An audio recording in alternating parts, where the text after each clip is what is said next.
Good evening, members, and good evening to the people in the back that are here to speak this evening. And can I welcome anyone watching on the webcast or YouTube, whichever version we're using at the present time. I go straight on to the agenda. Item 1, apologies for absence. I have apologies for absence from Councillor Monday, and he does not have a substitute, but everyone else is here. Item 2, declarations of interest. Does any member wish to declare the existence and nature of any disclosable pecuniary interest, other pecuniary interest or non-pecuniary interest relating to items on the agenda, having regard to the Code of Conduct for members? Before I go round to the room, I will do a joint declaration on behalf of us all, as Matthew Wood, who is an ex-member of staff, is speaking this evening. He's out in the hall, so I just thought I'd do it now because you might not know he's here. Councillor Mann. As half the agenda is in my ward, Chairman, I've got 3 MPIs on 5A, land at Elizabeth Lockhart Way. Some of the objectors are known to me, and I have given advice on how to make representations, but not discuss the merit of the application with any of them. 5B, Polliesfield Village Church Lane. The applicant is known to me, as are some of the objectors. Again, I have given advice on how to make representations, but not discuss the merits or otherwise of the application itself with any of them. And the final application, 5F, land the rear of 21 to 33 Lions Hall Road. Again, some of the objectors are known to me, and I have given advice to 2 of them on how to make representations to this committee, but not, again, discuss the merits or otherwise of the application itself. So, for all 3, Chairman, I shall stay and vote. Thank you, Councillor Mann. Councillor Swear. Thank you, Madam Chairman. Just an MPI as a member of Essex County Council. Thank you. Thank you. Councillor Mrs. Parker. Thank you, Madam Chairman. I'd like to make a declaration in respect of item 5D, which is application number 2100365, the application at Sturmer. Madam Chairman, this is coming to the committee as it's deemed by the Development Manager as a significant application, but otherwise it would not, under our scheme of delegation, come to the committee. I was not aware that it would come to the committee, and I have engaged in some correspondence with one of the objectors and also spoken to the planning officer about this application. So in those circumstances, I don't think it's appropriate I should take part in the debate, and I will leave the room for that item. Thank you, Councillor Mrs. Parker. Anyone else? No. That brings us on to item 3, minutes. I'm afraid we have to defer the minutes this evening. They are not yet ready, so that we are deferring 3 lots of minutes, which will come to the next meeting. Item 4, public question time. We have no general questions. Members of the public wishing to make a statement will make their statements prior to the application that they are interested in. That brings us on to item 5, planning applications. We have no applications in Part B this evening, so we go straight on to the Part A applications. And the first application is 5A, application 2101896, full land at Elizabeth Lockhart Way, Braintree. This can be found on pages 6 to 35 of your agenda, and I do have speakers on this application. Can I invite Mr. David Howson to come and make his statement? Mr. Howson, I remind you, you have 3 minutes.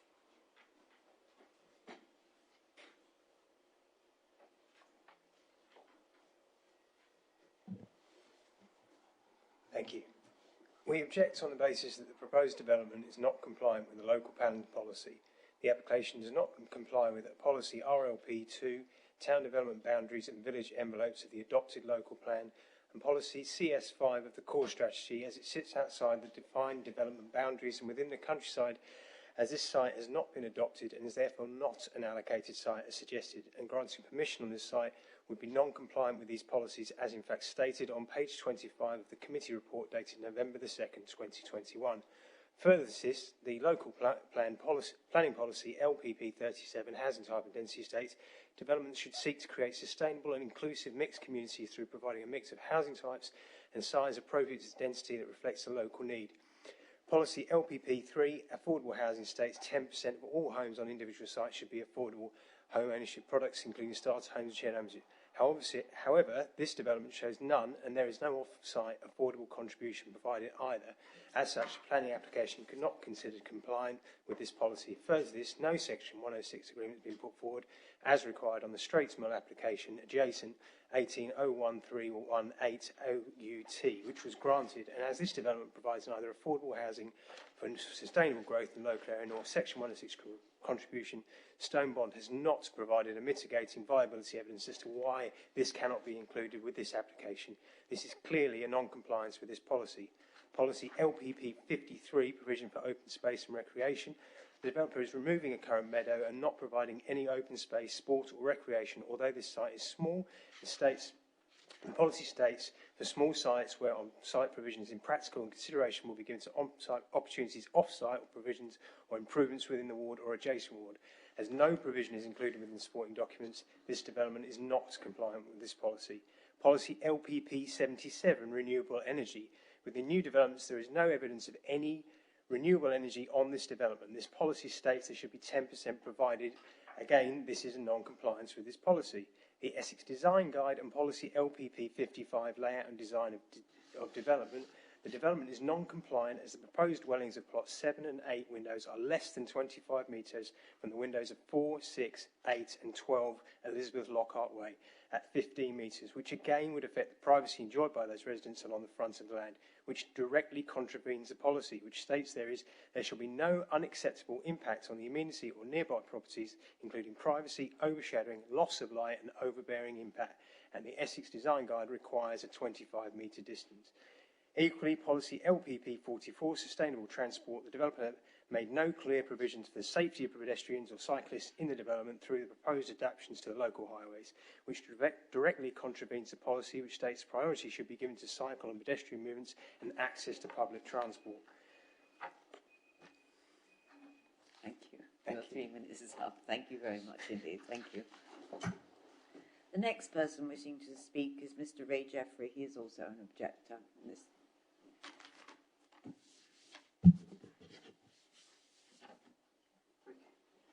Thank you, Mr. Jeffrey. Good evening. Thank you. Good evening, everyone. I'd like to object to the following development based on the following. The distance between the habitable rooms of Plot 8 and Number 8 Elizabeth Lockhart Way is unacceptable and imposes on the privacy of Plot 8 is sited approximately 15 metres from Number 8, which is well within the acceptable distance of 18 metres, and it's by far the closest out of all the plots on the planning application. Furthermore, the existing properties of Elizabeth Lockhart Way have had major issues in the past with regard to flooding, which I brought up at the last meeting, and as a result of surface water runoff off the field during high rainfall periods. Due to these issues, I do not believe the proposed permeable paving to be adequate to collect the surface water runoff, especially during winter months when the water table will be at its highest, which can be just below the surface of the ground, where any permeable paving drainage system is inadequate to deal with surface water build-up. Furthermore, the SWEPCO report that goes with this which suggests further testing should be carried out to support this drainage strategy. Furthermore, the PDM has recommended approval to this proposal subject to the following conditions, where number 12 states, which you've got in there in your report, the measures detailed within the drainage strategy by SWEPCO shall be implemented in full. However, within the SWEPCO report, under the heading SUDS, Sustainable Drainage Systems, a checklist, the checklist should be completed by the applicant and submitted as part of the relevant planning application in order to assess the suitability to the proposed sustainable drainage system in line with the National Planning Policy Framework. Well, that hasn't been done. As stated, according to Essex County Council database, the proposed site falls within a critical drainage area, and as a result, a flood risk assessment is required, which must have approval from the Environment Agency for any drainage system that drains directly to the ground at the design stage. And that obviously hasn't been done. The approved flood risk assessment should be submitted with the planning application. This is a legal requirement from the environment regulator, and this is therefore non-compliant. Furthermore, due to the development of Straits Mill, the local wildlife will be dependent on any land that remains. Therefore, developing the land at Elizabeth Larkhart Way will completely remove all the wildlife habitat and have a devastating effect on their survival rate. I think as also been pointed out to you, furthermore, the development does not provide any benefit to the housing market. The local housing needs have been met, and with the development of Straits Mill will provide sufficient housing needs in this area for the future. The proposed development does not provide any sheltered or affordable housing, nor does it provide houses of a different design to that being built anywhere in the Braintree area.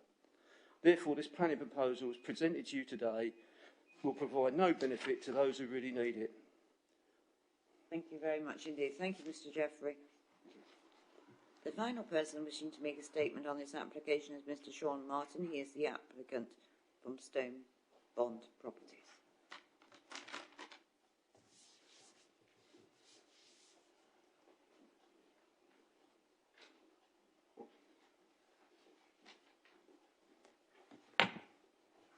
Good evening. Good evening. Thank you, Chair, and good evening, members. My name is Sean Martin. I'm the Planning Manager at Stone Bond Properties. The application was last presented at the committee on the 12th of October, and it was unfortunate that I was unable to address the queries and concerns raised by the members at the committee. As reported by officers in the revised committee report, the application had proposed to remove the existing hedgerow, which is why the committee is now being re-adjourned for this application. This is the hedgerow that separates the application site from the public right-of-way that runs along the southeast corner of the site. The reason behind the proposal to move the hedge was as a result of consultee comments during the application process relating to design. We are thankful that this was raised and queried by the members of this committee. We are more than happy to retain the hedge, and we believe that it will benefit the site and the local habitat. In relation to the queries raised by the objectors, there have been no objections to this application by any of the consultees. There are also conditions suggested and imposed on this proposed application, which we will need to provide details of which relating to drainage. So once again, the officer's comprehensive report confirms all of this, and I trust that the committee will be able to agree to the officer's recommendation and vote to approve this application. Thank you. Thank you very much indeed. Thank you for coming back to us again, Mr. Martin. That brings us to the end of people wishing to make a statement. We'll now go to the presentation, which is going to be made by Carol. Good evening, Carol.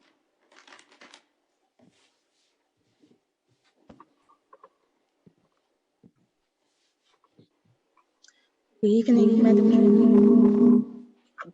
Sorry.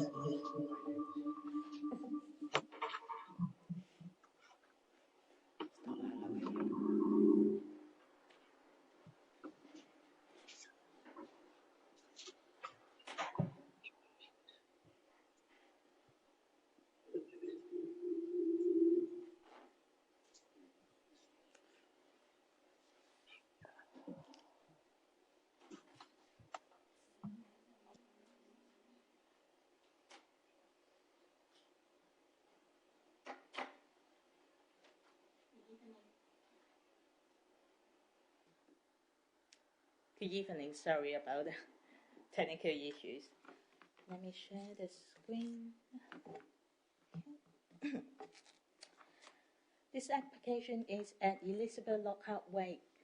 Members will remember that this application has been determined by committee on the 12th of October.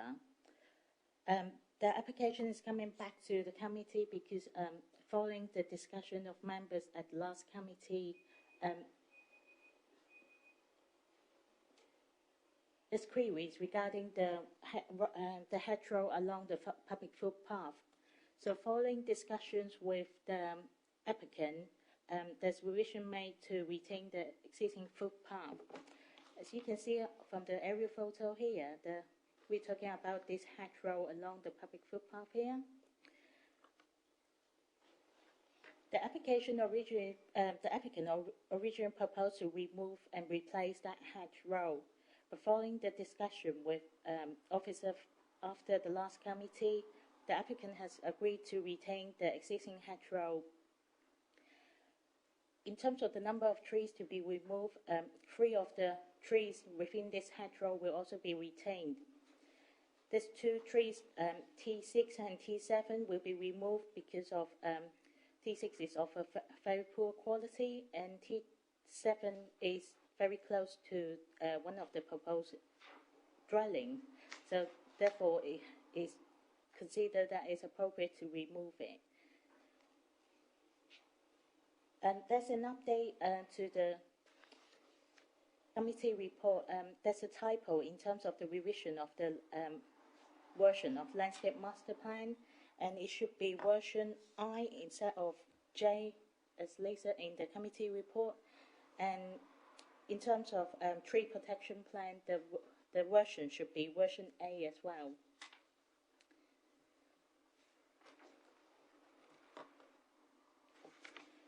So this is the latest landscape master plan. As you can see here, the applicant has revised the plan to show that the existing hedgerow will be retained.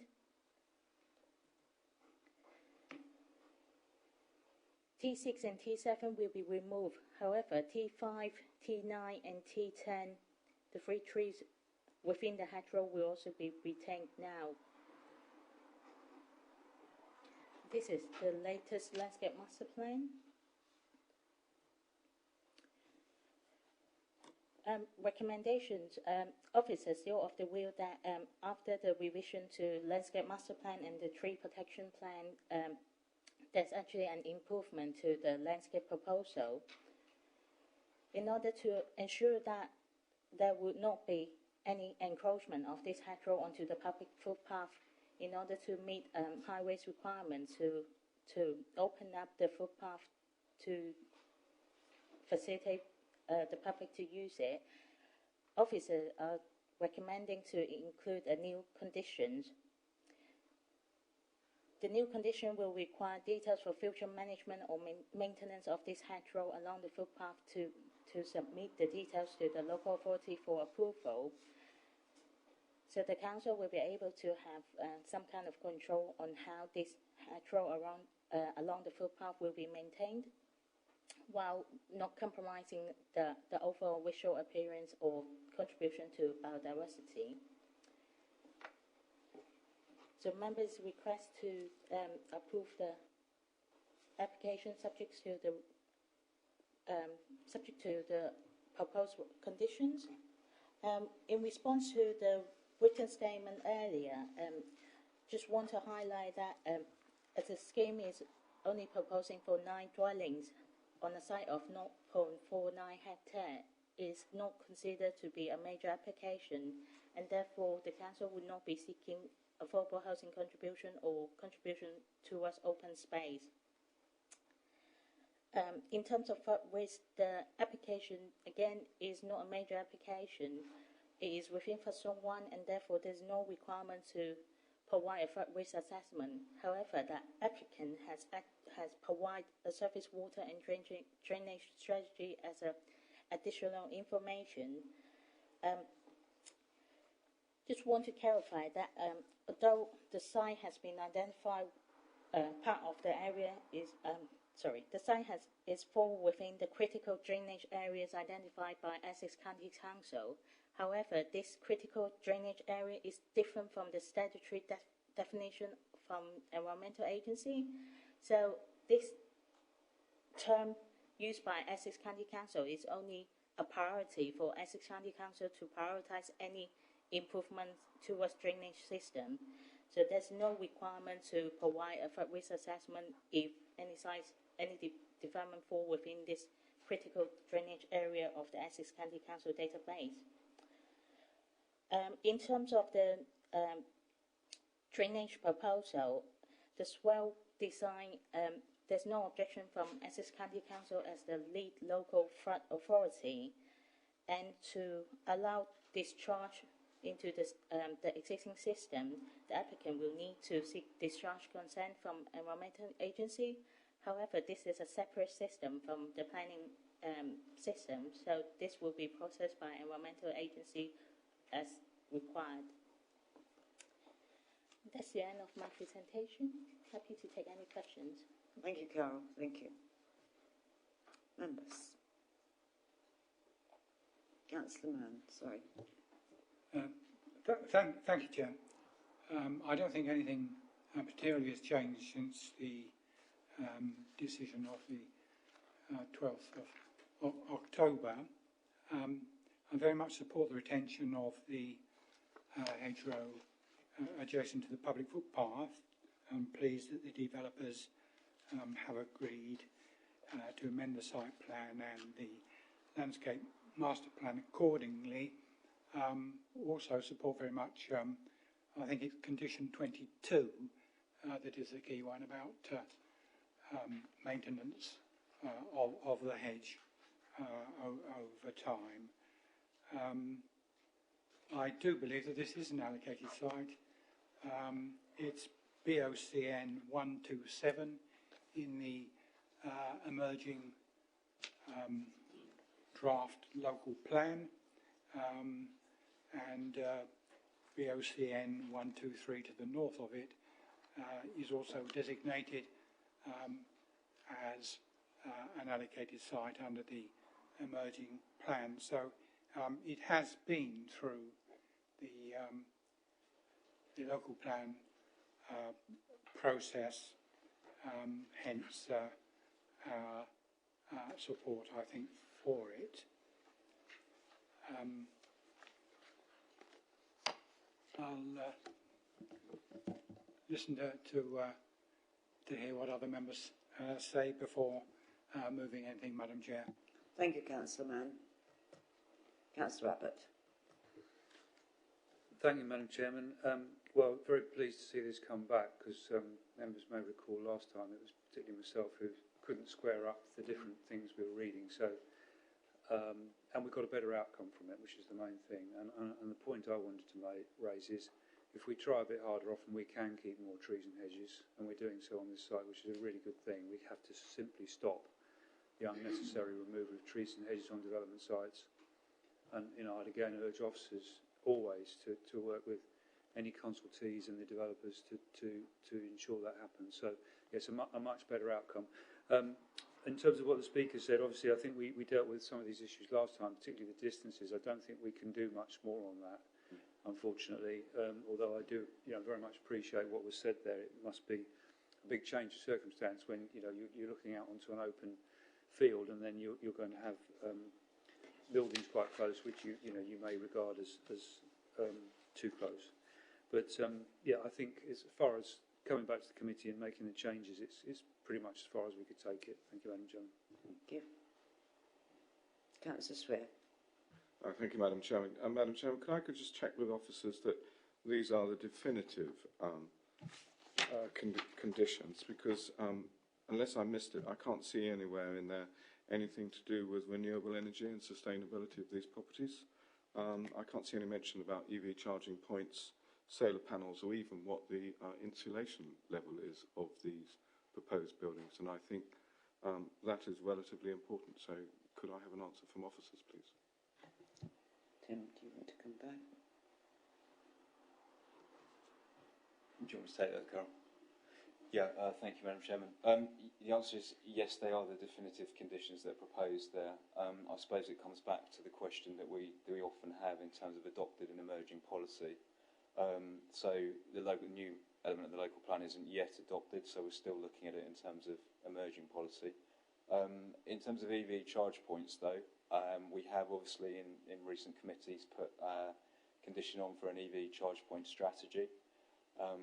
We have to be cautious recommending that as officers because it's an emerging policy position, but a strategy does give a degree of flexibility. So from the officer perspective, I would be nervous about saying we'd have a justification for a policy where there has to be an EV point for every dwelling, but a strategy gives a degree of flexibility and allows officers to work essentially with the emerging policy and secure what we can for the site. So that might be something that you'd want to consider, a condition along those lines. Thank you, Tim. Do you want to come back, Councillor Swear? Yes, thank you, Madam Chairman. That answers that point, but is there also an opportunity to encourage the developer for renewable energy, the solar panels, and also the insulation there? I mean, you know, I'm just concerned that we're building new houses here without knowing what the insulation level is, and I'm just thinking of those potential occupants, and I'm sure that it's in the interest of our district to build, you know, better properties with good levels of insulation. So I just wondered if there's an opportunity we could use that as an informative as well. Doesn't insulation come under building regs? Yes, it does, Madam Chairman, Yes. in short. Thank you. But could we increase the levels of insulation? Because I understand that those levels of insulation are pretty low. So to encourage the developer to increase them. On it yet. Yeah, again, the short answer is no, essentially, because we don't have a policy basis to do that. The renewable energy is a good example where we're looking for the 20% provision. There are a number of objections to that emerging policy, and it comes back to the viability of the development. So at the moment, we're not in a position to recommend that supply. Thank you, Tim. Councillor Ritchie. Thank you, Madam Chairman. I think I, along with my colleagues, are welcome for this short return back to committee to confirm the keeping of the hedgerow. I think it had a good airing on the 12th of October Planning Committee, so I'd be happy to recommend officers to approve this application. Thank you, Madam Chairman. And that includes the new condition 22 and the update on condition 21. Thank you very much. Does it find a seconder? It does. Councillor Mrs. Sprades, do you wish to speak? Thank you, Chairman. No, I think everything else had as Councillor Ritchie said, a good airing last time. Pleased to see the hedge being retained. That is a positive. But other than that, no, I have nothing to add. Thank you. Thank you. Anyone else wish to add anything new or further? Councillor Abbott. Sorry, did I miss it, Madam Chair? Are we including the charging point strategy? Did you wish to do that, Councillor Ritchie? Okay. Yes, Madam Chairman. Yes. So it has been moved and seconded that we grant this application with a new condition on the management of the hedgerow in condition 22, updated condition 21, and the requirement for. Do we require them, or is it an informative? I'm not sure. We could have it, Madam Chairman, as a condition requiring an electric vehicle strategy. Okay, well, with a requirement for electric charging strategy. All those in favour?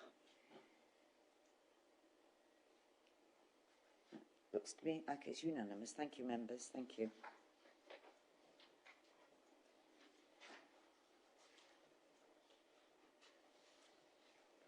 Thank you.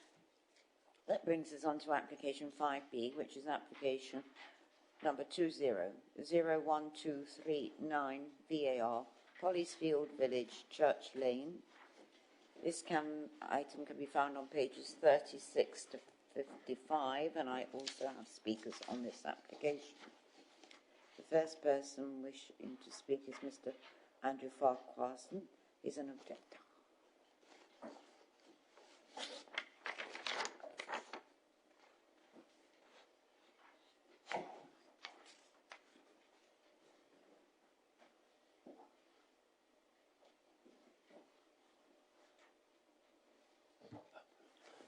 Good evening, ladies and gentlemen, and thank you for the opportunity to speak.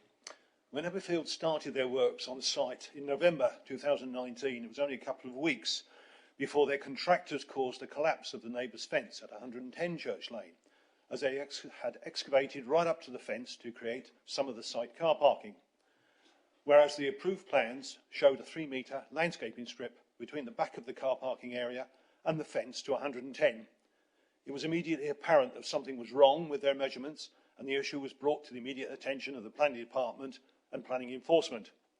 It turned out that Aberfield's layout plans were wrong, as they were based on a land registry plan, rather than their own topographical survey plan, which was part of the documentation to the original planning consent. There was no boundary dispute, only inaccuracies on their behalf. The result of Abbeyfield's errors means that the new buildings are located some 2.5 metres closer to the northern boundary and the house at 110 Church Lane in contravention of the approved planning consent 17-02026/VAR. It can be clearly seen on the latest submitted drawing, which shows the distance between the boundary fence and the new building as 14.5 metres, whereas with the original planning consent gives a dimension of 17 metres. This is not a minor change, and we take issue with your officer's comments on page 41, where she notes it as being slight. Also on page 44, the officer again twice makes the point that the changes do not bring the development appreciably closer to any of the site boundaries. This is clearly wrong. Why was there a need to construct the northern part of the front terrace 1 metre higher, thus raising the ridge height by 1 metre, when the remainder of this building, of similar construction, has not increased in height? We should also point out that the rear C building has also increased in height by 0.5 metre, which is not mentioned in this report. So calculating the actual height increases requested across both buildings amounts to approximately 2,344 cubic metres of additional built volume, which equates to the volume of another 10 apartments or a tower block 4 metres by 4 metres by 146 metres high. This is clearly not minor. The northern section of the original substantial hedgerow located along Church Lane frontage has been unnecessarily removed under the guise of meeting highway requirements for a sightline, despite the original approval to supplement to improve the remaining hedge. I now understand that Abbeyfield are proposing to remove the southern section of this hedgerow and replant. Any new planting will take between 3 and 7 years to have any material impact on the local landscape, so losing any more of this local hedge is not acceptable. Finally, there has been no attempt by Abbeyfield to mitigate the effects of the substantial changes being requested. I'm making this objection on my own behalf, as well as our neighbours, which I've listed on the documentation you have before you. And thank you for your time. Thank you very much indeed. Thank you for coming. That brings us to the end of speakers on this application. We're going now to the presentation, which is going to be made by Carol. Thank you, Madam Chairman. This application is a variation application to vary approved plans under the previous application 17-02026/VAR. This is the site block plan, and this is an aerial photo showing the location of the site here to the east of Church Lane.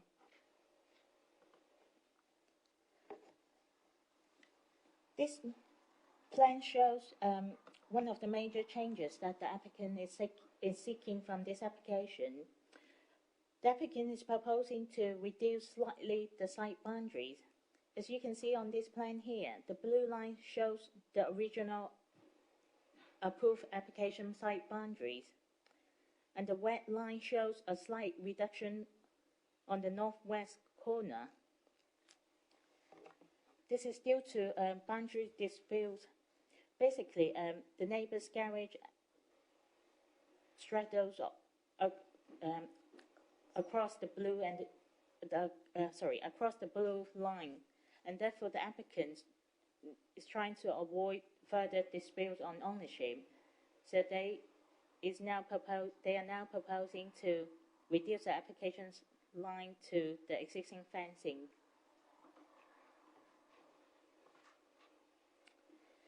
This plan shows the proposed lower ground floor plan. This is a proposed ground floor plan. This is the latest first floor plan. I will talk about some of the changes on the elevation plans, which will be easy to see. Another major amendments that the applicant proposed is to increase the ridge height of the front elevation of the main building by 1 meter. As you can see here, the dotted red line shows the original, the previous approved ridge height of the main building. This is number 110 Church Lane. As you can see here, the blue line is the previous approved application boundary, and the applicant is now seeking to slightly reduce the application boundary to reflect the on-site situation of the fencing. The increase of ridge height is basically due to a discrepancy between previous approved plans on the main elevations and on the northern elevation. In order to maintain a 45-degree the roof pitch, the applicant is proposing to increase 1 meter of the roof height.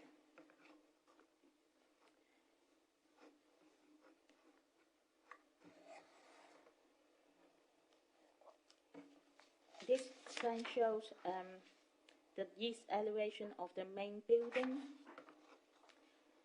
A small greenhouse has now been proposed to reintroduce into the scheme.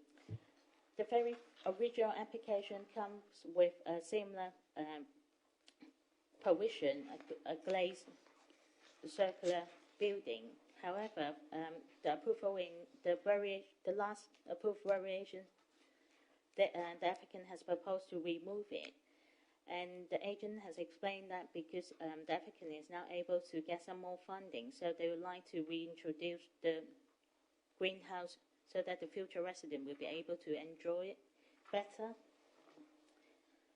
The original proposed greenhouse is of a much bigger size. After liaison with officers, the greenhouse has been reduced and the length of the glaze link to this greenhouse is also shortened.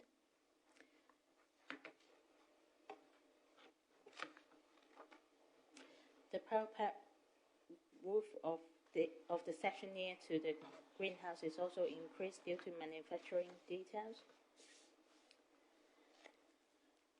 This is the northern elevation of the main building facing to number 110 Church Lane. As you can see from the plan here, the red dotted line shows the original approved elevations and the height. The only changes here on this elevation is the applicant has insert a mid-window frame onto the windows here to allow a better windows opening. This shows the southern elevation of the main building. As mentioned before, this is now the reduced size greenhouse to be reintroduced into the scheme. Again, the window has added mid-window frame, and the roof linking to the two gable has been increased slightly to improve buildability of the roof as well. This plan shows the cross-section of the proposed roof of the main building. So you can see here, the cross-section X indicate here is the northern end of the main building. The applicant explained that by allowing a 1 meter increase in roof height will allow the roof pitch to maintain a 45-degree angle, which is in line with Essex Design Guide recommendation of 50-degree angle, and also it will look more pleasing. This part shows the southern end of the elevation. Again, because the southern end has maintained the 45-degree pitch, the increase in the length between the two gables is just to make it similar to the northern elevation. This is a cross section in the middle of the main building to show two changes. One of the changes is there's a new rain shelter to be provided for the front entrance. This will allow ambulance to be parked underneath the rain shelter to allow them to move residents in and out easier. And on this part here, this is the glazed link linking the main building to the curved-shaped building. and the applicant has proposed to allow some windows opening to allow for better ventilation. This is the other side of the cross-section of the main building, and again, this is a new rain shelter for ambulance use, and more openings is proposed on this side as well, on the glazed link. Apologies for the small elevation. These two are the elevations of the curved buildings to the eastern part of the site. Basically, the main changes is the the lift shan has been increased for about 0.4 meters. That is due to manufacturing details, and the whole building, the majority of the building has increased 0.5 meters because of the need to fit the manufacturer's truss specification and to allow for insulation. That small window here shows the southern part of the curve-shaped building. A new window has been proposed there in order to fulfill fire safety regulations. The applicant originally proposed to have a small windows, but because it does not reflect the character of the rest of the windows proposed on this building, that's why they have revised and provide a window that is of a more similar specification. These two elevations shows the basically the northern and the southern elevations of the curve-shaped buildings. The original approval allowed for slope roof to come out from both ends of these curve-shaped buildings. However, when the applicant come back to the council to discharge for the landscape conditions, they has informed us that they have to remove the subban because of the fire safety requirement. Basically, the fire route has not been taken into account for this curve-shaped building for the original application, and Essex Fire and Rescue Service has required them to provide a circular route from the north of the site all the way round to the eastern part, to the southern end of this building.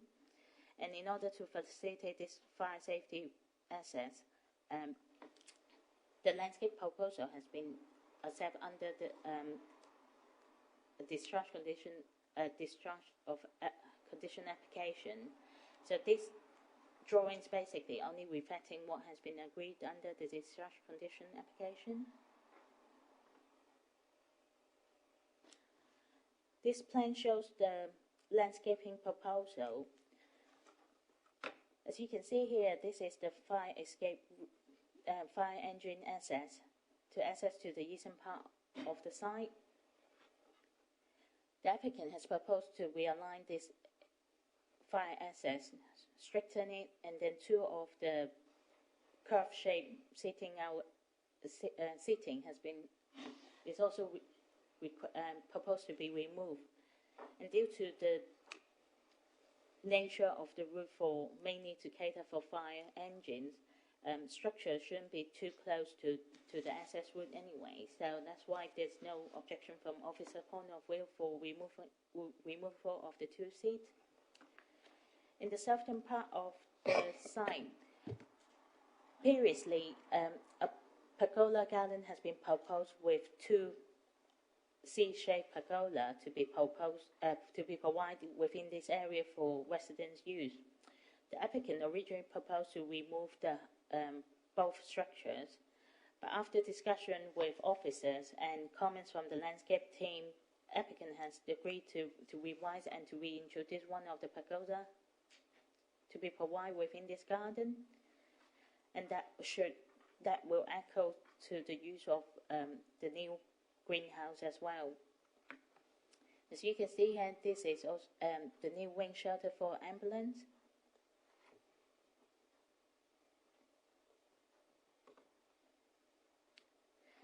This shows the drainage plan of the application. Because of the cumulative changes proposed within this application, there's slight change to the drainage calculations. The applicant has provided details, and Essex Council, as a lead flood, Essex County Council has not raised any objection to the drainage details, and therefore there's no need for the applicant to come back to discharge the conditions again should approval be given to this variation application. This is the Eastern Park drainage plan.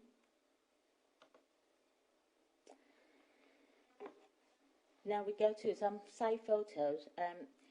These are photos that has been taken at the end of September, showing the current construction situation of the site.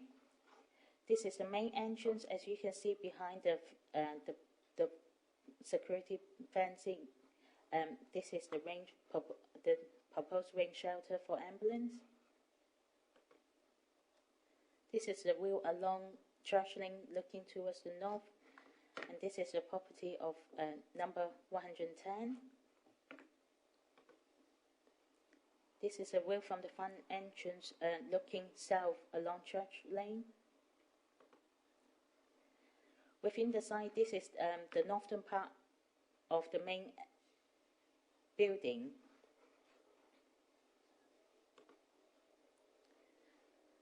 This is one of the balcony of the front elevation, not yet completed. These two photos shows the northwest side corner. This is number 110 Church Lane. As you can see, this is the existing fencing between the site and the neighbour. Within the site, the area here has been cleared out, but eventually, according to the proposed plan, there should be a 3 meters wide landscape strip to be provided here, together with a footpath to enter the site. It shows the existing north fencing, and this is the garage of the neighbour.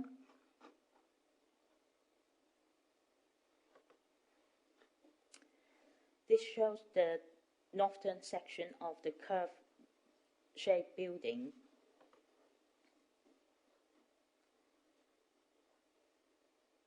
This is the middle part of the site where the link element of the two buildings.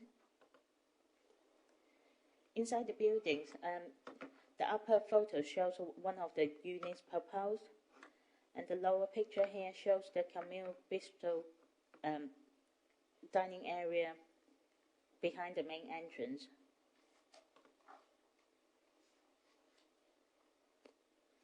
This is a picture showing the view from the first floor of the curved-shaped building towards the southwest corner, and this is number 76 Church Lane.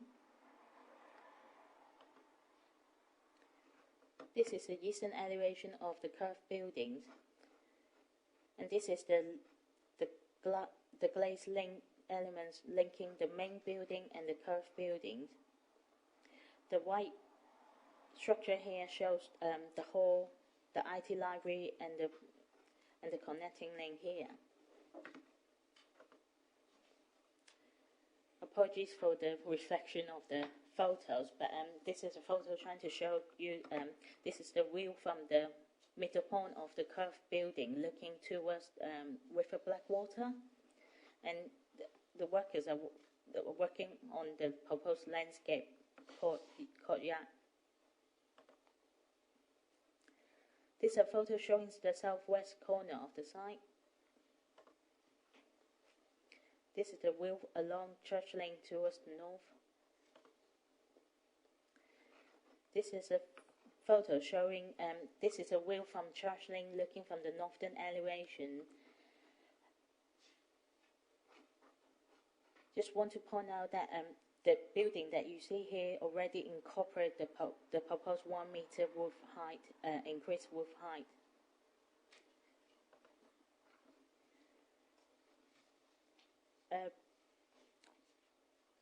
There's various revision being proposed in this application. All of this proposed revision has been listed out within the committee report. So there's a recap of some of the changes proposed here. So there's a site reduction of site boundaries in the northwestern part of the site to reflect on-site situation. There's an increase of ridge height in the northern part of the principal building by 1 meter. The width of the buildings has been slightly increased due to brick dimensions. There's insertion of solar PV panels on the roof of the southern part of the main building. There's also a new greenhouse inserted with a flat roof glaze link to the rear of the principal building. Proposals has been made to the hard and soft landscaping, including circulation around the building for residents and for fire engine. There's removal of water fountain features, trellises, and one of the pergola and the proposed stone features. In response to the neighbour's objection, the northern neighbour's objection, some of the parking areas have been turning 90 degrees in order to provide a wider landscape strip in the northwestern corner of the site. There's changes to some of the doors and windows. As I mentioned before, some of the windows have added mid-frame. All the retaining wall has been extended in length due to the calculations. 3 refuse collection areas are also proposed within the site. And for the fascias, in general, they will be rationalized to be white, and for the balcony areas, they will be black.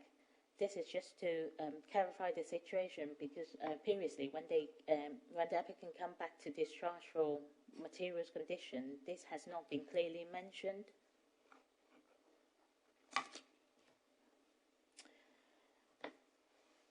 And that's the end of my presentation. I'm happy to take any questions. Thank you.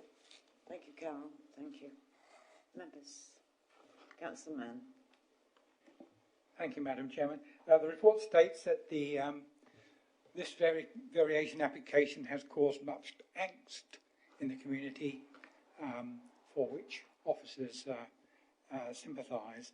I'd go much further than that and say that it's fair to say that the residents believe that the conduct of the development has left much to be desired over the past 2 years.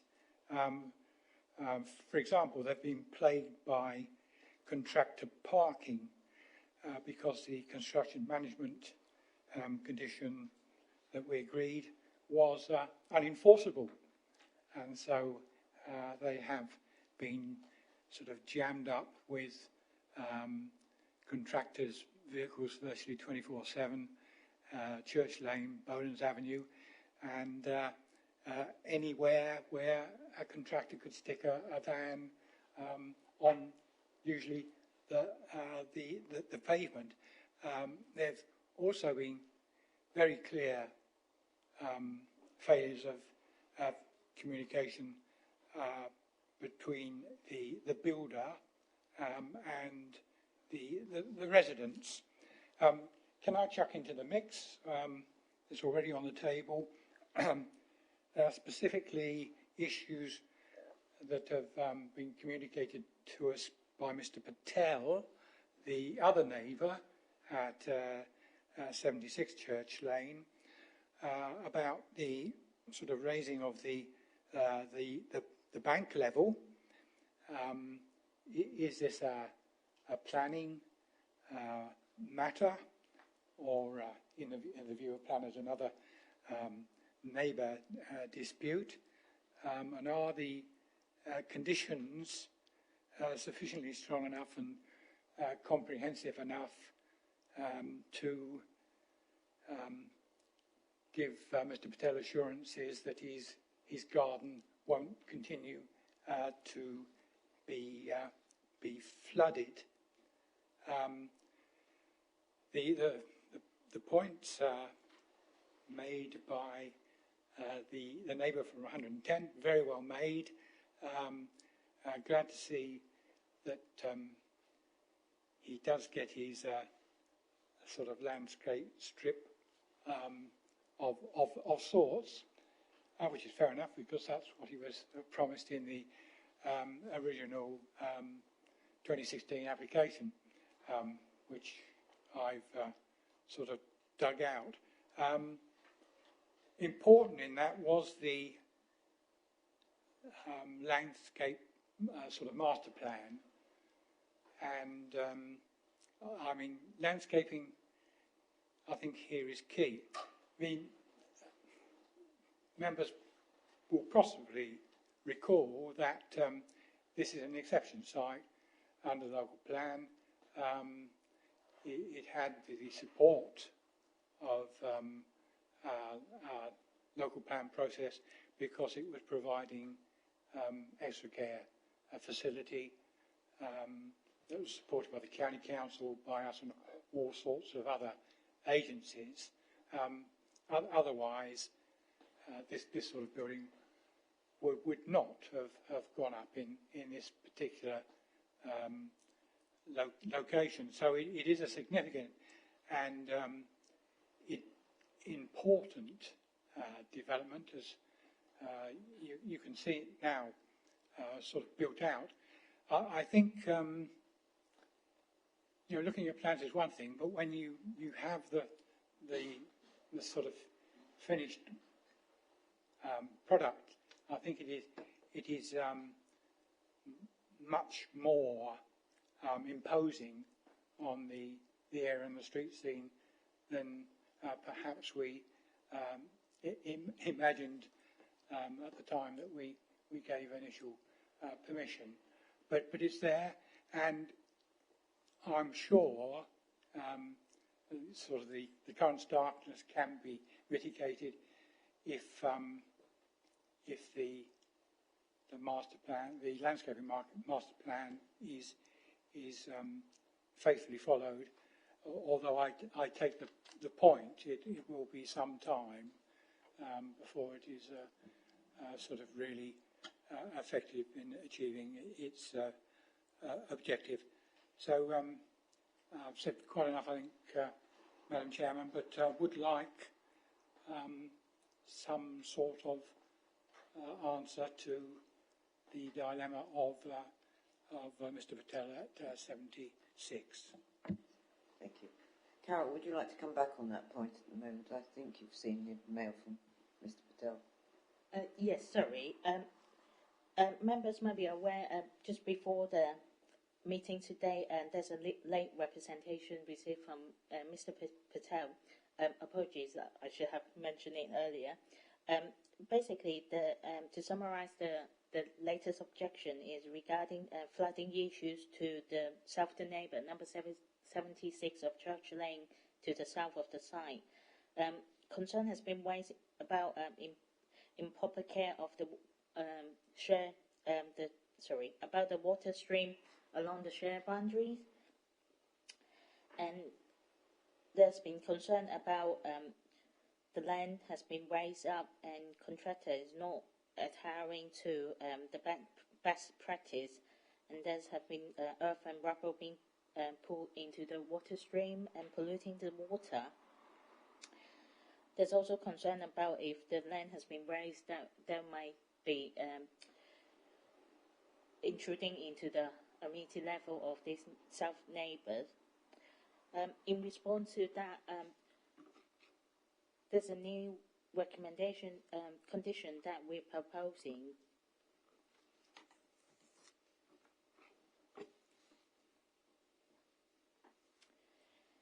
So, making reference to the approved construction management plan, there's no mention about the stream. At the moment, the situation is that the stream link up to River Blackwater, actually wrap around the site to the east and to the south, but within the construction management plan submitted by the applicant, there's only mention about the eastern part of this stream to the east of the site. So in order to make sure that there's compliance and safeguard the existing stream to the south of the site, a new condition is now proposed, and the wording is on the screen. So basically, we would like the applicant to make sure that there will be a safeguard zone, a buffer zone from construction activity to this southern boundary. If I can come back, Madam Chairman, I don't think that is necessarily the issue that Mr. Patel is mainly concerned with. It's the raising of or the alteration of the levels and the possible consequences of that on the water flow. I think it's that needs to be addressed. I mean, I think he said in his original representation that pollution has occurred and floodwaters killed some of these fishes response, but that's a short-term thing. I think he's really concerned about the changes in elevations that have been caused by the build out. Now, do you wish to respond before I move on? Thank you. When we compare the approved plans to the proposed plans, all the ground levels, they are tallied, they're the same, is in line with the topographic survey submitted with the original application. So within this application is not part of the amendment being proposed to raise the ground level. When our officer visiting the site, we're not aware of any significant change of ground levels within the site. So if there's concern regarding unauthorized increase of ground levels, then we are happy to refer to enforcement team to take action and like to investigate further. But at the moment, I haven't got any more details on that front. Thank you. Thank you. I think you were copied in on the letter from Mr. Patel raising that issue last week. I'm not sure. I sent it to him myself. Councillor Abbott. Thank you, Madam Chairman. Yes, that's answered a few of the questions because I had a phone call as well from Mr. Patel. I think it's Dr. Patel. Unless there's a doctor and a Mr. Patel. He signed it with his Christian name and his surname, so I don't know if it was. But no, what he said, what he told me, I was very concerned about, and I think it's both those issues. It's the ground levels and the material going into the stream. I believe if there's material going into the stream which might block it, that could be an Environment Agency issue, depending on what status the stream is. But I think what Carol just said is really important. So if those ground levels can be checked, if they're not as they should be, then it becomes an enforcement issue. So I think that deals with that. And then I think the condition deals with not putting material in the stream. So I'm hoping he's happy with that. I just wanted to pick up on a couple of issues. Page 47, it says, the proposed development will be physically closer to neighbouring occupiers, but only by an amount akin to a brick. I've not heard that phrase before. The first speaker said that the building was 2.5 metres closer than in the original plan. So that's obviously not anything like the width of a brick, if that's what that meant. At the bottom of page 47, it describes the changes to the landscaping, and it says the total number of trees is going to be reduced, which is a shame. But then it says hedges will be increased from 3,000 and something to 4,000 and something. Is that plants? Is that metres? What is that referring to?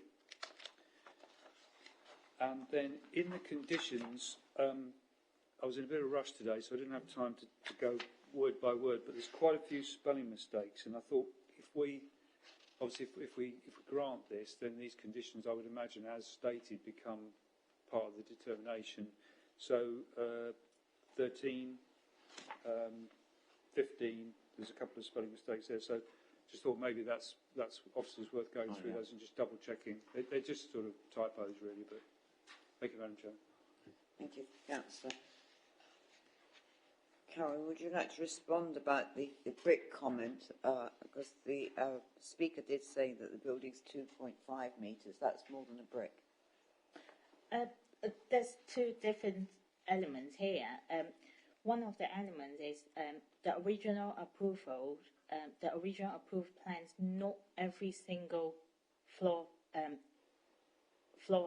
has included the proposed balconies on the north elevations. officer has been on site. We've done some measurements. The on-site footprint is more or less the same as what has been proposed at the moment. So, like, officers cannot explain why the neighbour thinks it's 2.5 meters closer, because this is not the case, as we can see from the approved plans and from the proposed plans. The major dispute in terms of the land, the change of site boundary is only about a meter difference. So the proposed footprint is the same as what has been proposed, but in terms of the overall width of the building, it has slightly increased because of the brick size, and altogether the whole building is not massively much wider than what it was approved. So that's why the phrase about the overall increase of the width of the building is only kind of within a brick width in total. Am I allowed to show No. plans what is? Not at this stage, I'm very sorry, I can't let you. The other question was about the hedging plants. Was that plants or meters, please? Oh, number page 47 refers to these are the numbers of the number of planting. So it's the actual number of individual plants? Yeah, individual plant, yeah. Just asking what councillor. If it had been meters, I'd be happy. Yes. Yeah. Right, let's answer that. Right. Right, members. Councillor Mrs. Parker. Yes, I would just like to thank Carol actually for going through that so thoroughly. I did try quite hard looking at the website myself, but got rather confused with all the different changes, but that has been extremely helpful. Thank you, Carol. It seems to me that most of the changes are being proposed, or many of them are result in an improvement to the development, and some of the others are really a necessity as a result of what's actually happened on the ground with the building materials and so on. So I'm happy with the proposed changes. The one that was concerning me was the increase in ridge height. As has already been noticed, it's a substantial building, and even increasing by another metre well, it seems to me that is actually still quite a substantial, makes a big building even bigger, if you like. But I, having looked at the photographs and noted the point about the importance to have all the ridge height, the slope of the roof on all those buildings at the front being the same pitch, the same angle. I think that I agree. I think that it's important that they are at all the same angle, and so I'm happy with that aspect of it as well. Thank you, Madam Chairman. Thank you. Councillor Mrs. Spray. Thank you, Chairman. Well, I think this is a bit of a mixed bag, isn't it? Some of the changes proposed are really very minor, and some slightly less so. And some things I think have happened without coming back to officers asking for permission. And I think that's always a shame when that happens. And I'd also agree with Councillor Mann's comments that the behaviour of the developer, I think, leaves a bit to be desired. I think they could and should have shown more consideration towards their near neighbours.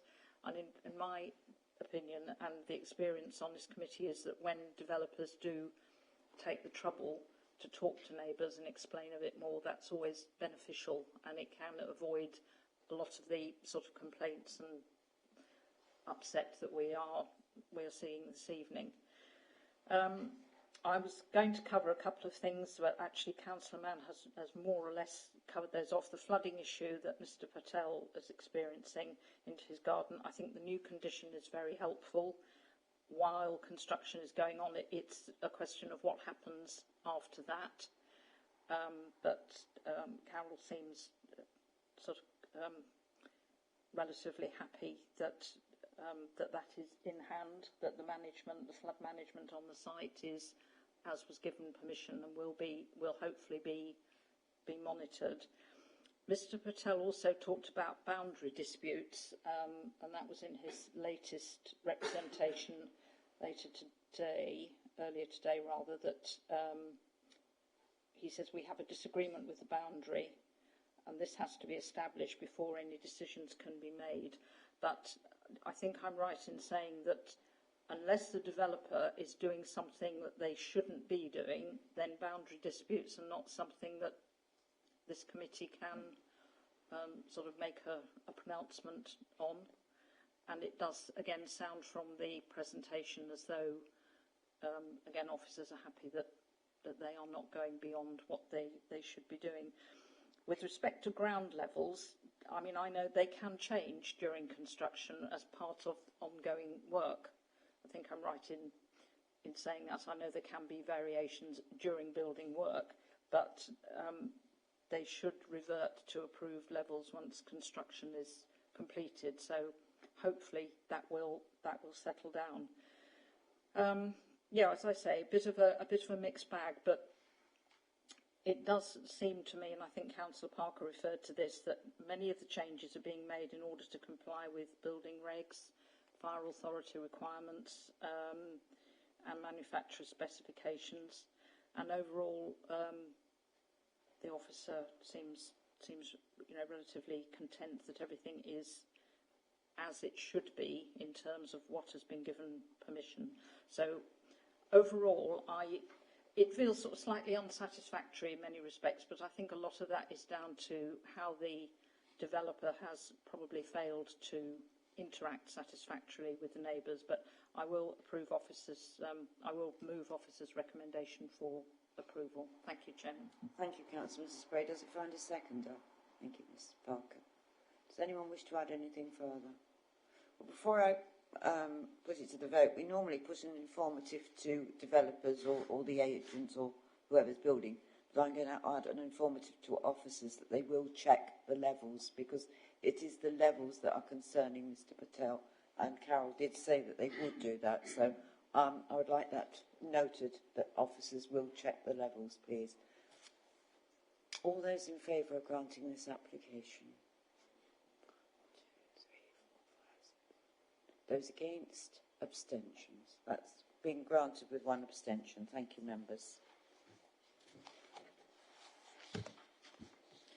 We now come to application 5C, application 20011919, out 31 Colchester Road, Coggeshall. And once again, I have speakers. This application can be found on pages 56 to 84. And the first person wishing to make a statement, sorry, I've got this paper, is Councillor James Astley, is the chairman of Coggeshall Parish Council. Would you like to come to the table and make your 3-minute statement, please?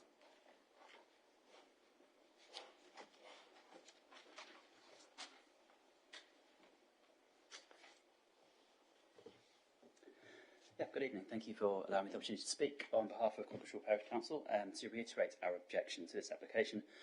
As you will all know, our neighbourhood plan is now formally adopted following overwhelming support at referendum back in May, and forms part of the development plan. We are glad to see it here in action, noted throughout the officer's report to this committee, which recommends the application is rejected.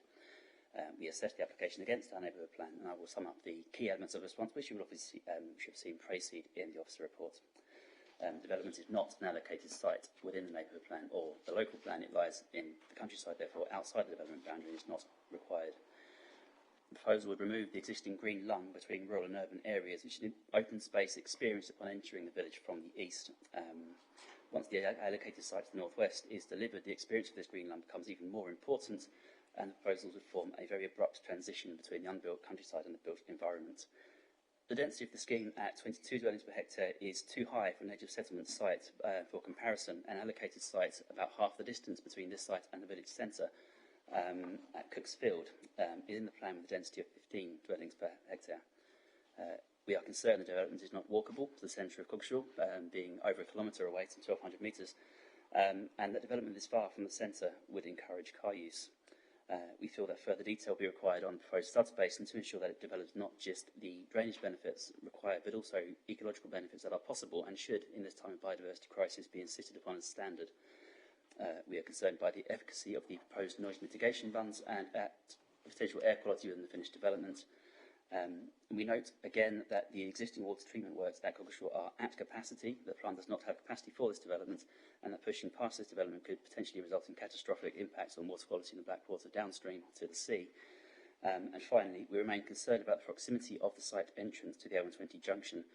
We know from our lived experience this is a dangerous junction on a difficult road, often driven above the speed limit, and this proposal would compound those dangers that already exist. The application is in clear conflict with policies at national, district and parish level, as is noted in the reports before you, and as such we request that the committee follows the recommendation in rejecting the application. Thank you. Thank you very much indeed. Thank you. The next person wishing to make a statement on this application is Mr. Robert Pomeroy, from Pomeroy Planning Consultants. Sorry, I'll just give you time to cross over.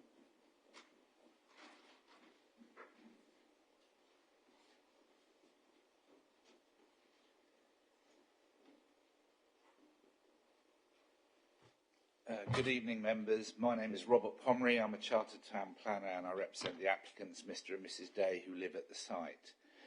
I would like members to consider the first reason for refusal as set out in the officer report, as this reason is really the main issue here. Officers have concluded that development here would substantially alter the character of the street scene in this locality, resulting in a much more abrupt transition from countryside to urban environment, with the applicant's distinctly rural plot being transformed into a much larger urban frontage, harder urban frontage. Members will hopefully be aware that the Council has granted planning permission for 300 homes on the land adjacent to the northwest, which is illustrated on the plan that was sent through with this statement, and is presently, like the application site, distinctly rural in character. I've added the application site to the approved 300 layout, which hopefully Tim will show you in his presentation. And you will see that we have adopted a similar landscape buffer to the northern edge, which, like the approved scheme, has a bund to attenuate noise from the A120. Given the scale of development that it's on its way, it is hard for Mr. and Mrs. Day to accept or comprehend that 9 additional homes adjacent to this growth site would substantially alter the character of the street scene or result in a much more abrupt transition from countryside to urban environment or create a much harder urban frontage.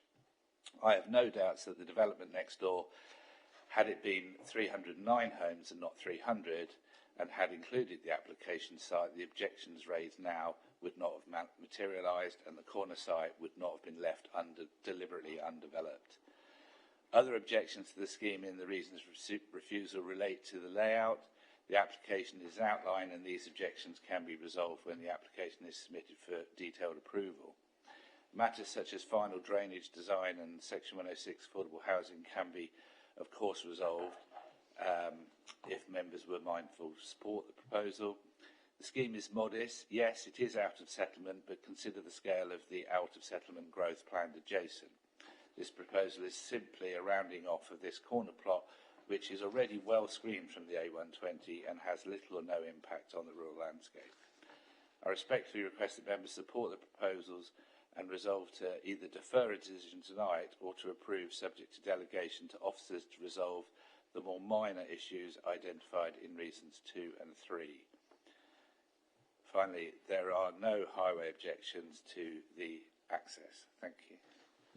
Thank you very much indeed. Thank you. That brings us to the end of statements on this application. I'll go to Tim for the presentation, please. Good evening, Tim. Thank you, Madam Chairman. Okay, so this is an outline application with appearance and landscaping only reserves for the erection of 9 dwellings. It's land at 31 Colchester Road, Cockleshall. Site location plan. Site's bounded to the north by the A120, to the south by Colchester Road, and to the west by an existing line of dwellings along Colchester Road.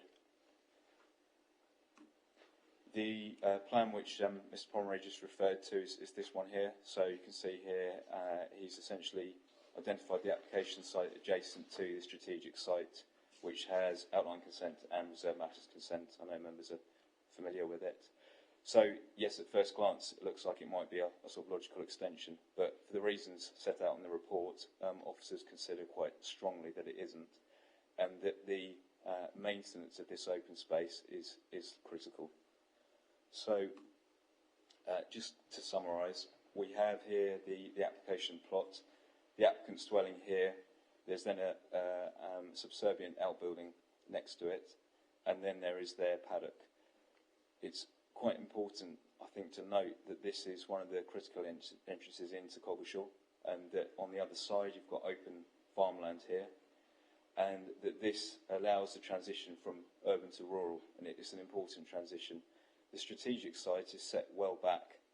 You can see it's the other side of the paddock, so you've got quite a long distance there. Some site photographs. So the applicant's house is this one here.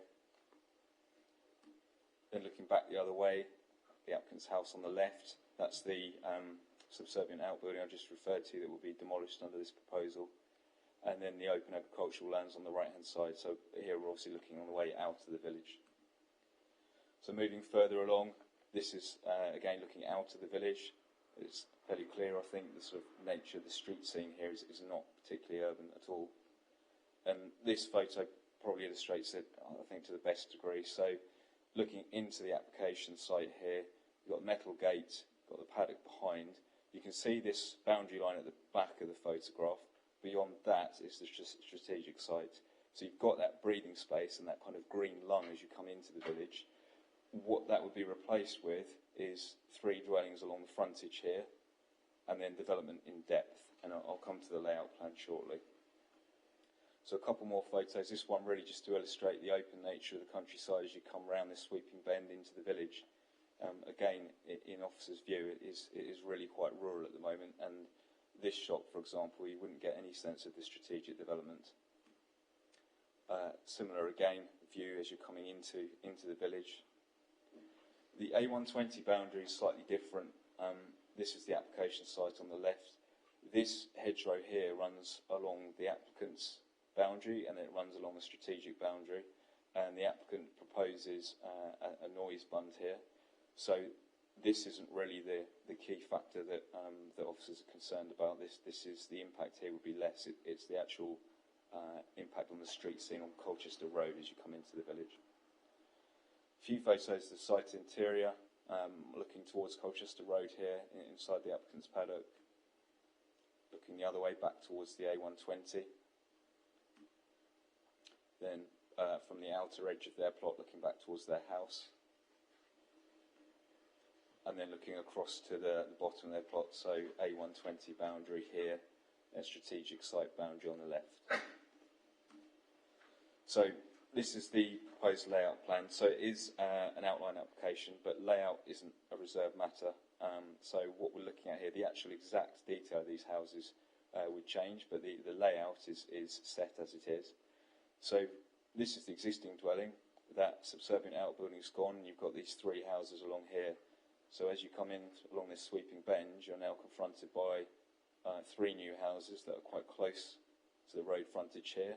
You'll note they're well forward of the existing building line, which you can see here. And then that sort of urbanisation, if you like, is compounded by the development in depth.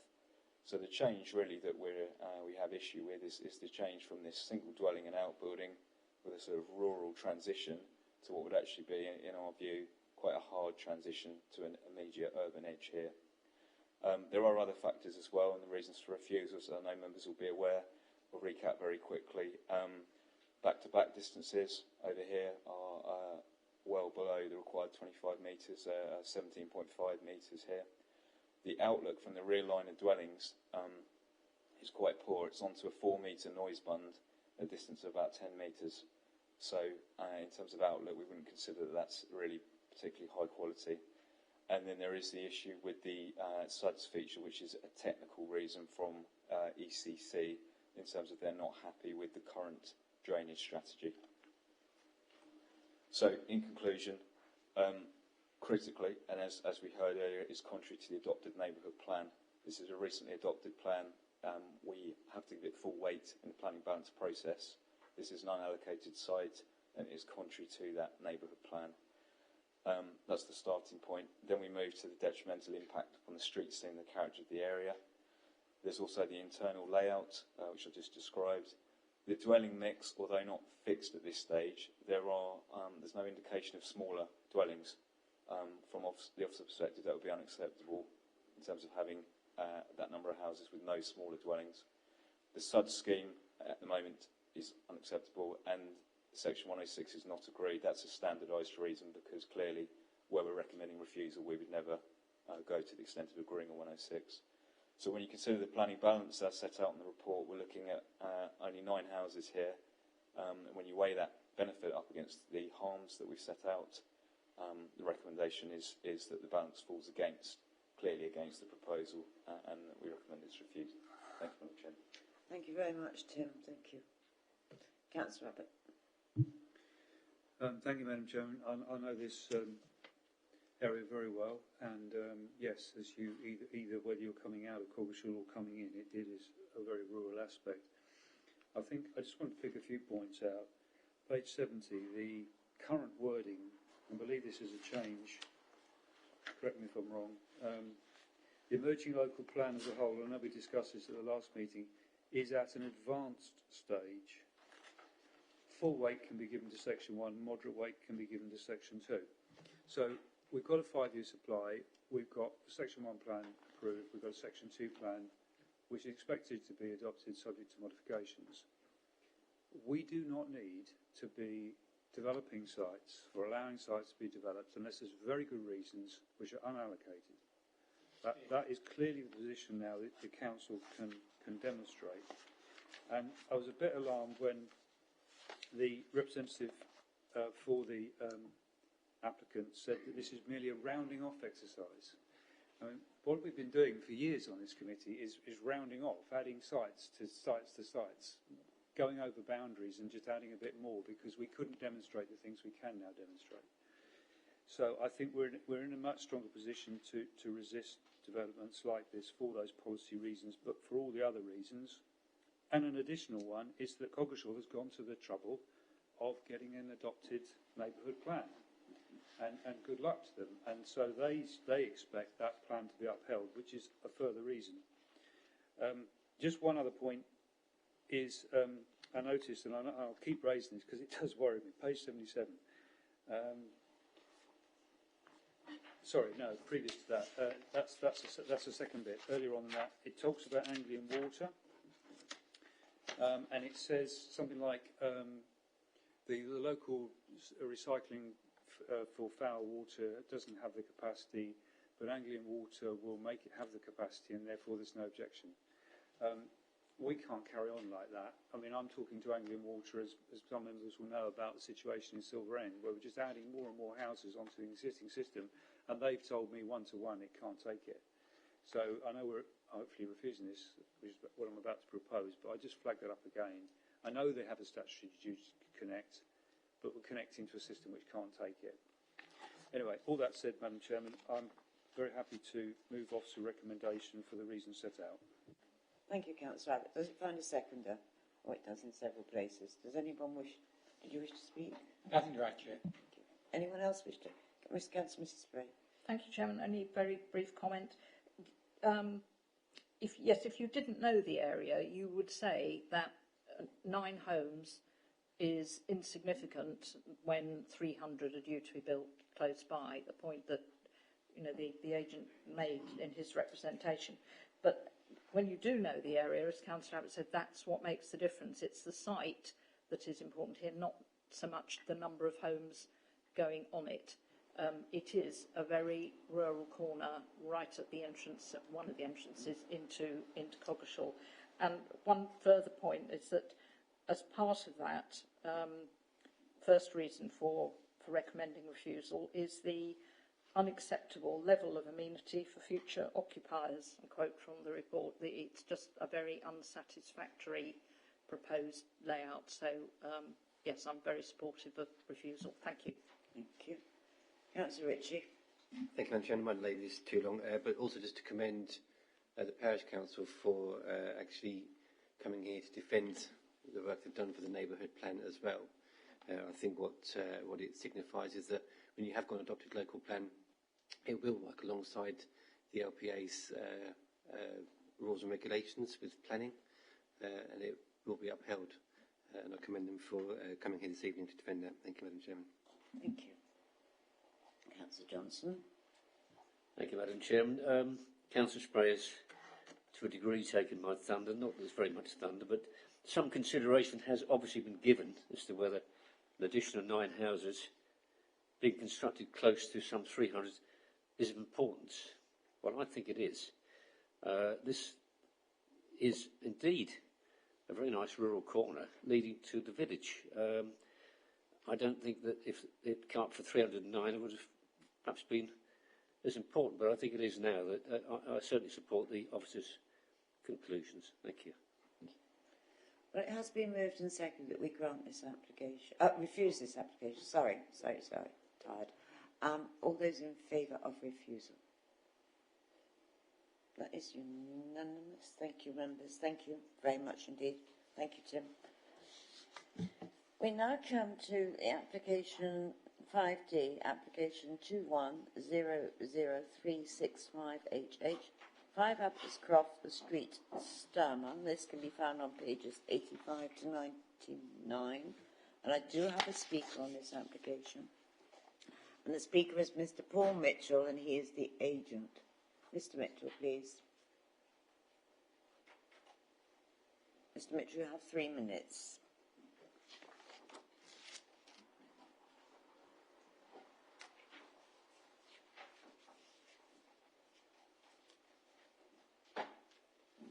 Switch the microphone on, please. Thank you. Good evening, Chair and members. Thank you for the opportunity to present this application to the committee. My name is Paul Mitchell. I'm the agent for the annex proposal at 5 Applecroft, Sturmer. On the face of it, it would seem like a fairly straightforward application for an annex in the rear garden, in this case for the daughter of the family. Daughter has clinically diagnosed MS, and mum and dad want to give her independent living while in the care of her parents, where that care is close by, but importantly where the young lady in question can keep her independence. The existing house is not suitable for a sufficiently sized ground floor extension for somebody who may one day be in a wheelchair, so an annex was proposed. As you will be aware, members, there is lots of interest in this application locally. So to the annex building itself, it's under 4 metres to the ridge, so okay there. It's of a modest size, being 1 bedroom with ensuite and a living room. The rear garden slopes down at the rear and slopes by about 1 metre from the level of the main house, so that's good by reducing the impact of the annex. It's got an entrance canopy, and officers have said that needs to be removed, so that's agreed. The annex has got an open-sided store to the side. Officers have also said that needs to be removed as well, so that's agreed. Officers say it needs more landscaping to the western side, so we propose a native species hedge, and that's agreed. We've recently submitted a flood risk assessment, which the Environment Agency have accepted, so that's settled. Officers say a condition on who can occupy the annex needs to be applied, so that it can't be sold off independently, so that's normal and that's agreed. All imposed planning conditions to be met within 2 months of any approval, which we have agreed to in writing. The annex shares common car parking spaces with the house. It also shares the rear garden with the main house, and it shares the kitchen in the main house, all those being the normal requirements of an acceptable residential annex. With those changes noted and with a positive officer's report, officers believe this application has merit and is acceptable to them, and it has officer support, and I thank them for the work that they've done to put into this. We also hope members will find this proposal of merit, and we hope that it will be acceptable to them also. Thank you for the opportunity to present it to you. Thank you very much indeed, Mr. Mitchell. Thank you. We're now coming to the presentation, and this is Jack's first presentation at committee, so I welcome you, Jack, on behalf of us all. And perhaps you'd like to make your presentation now, please. Thank you.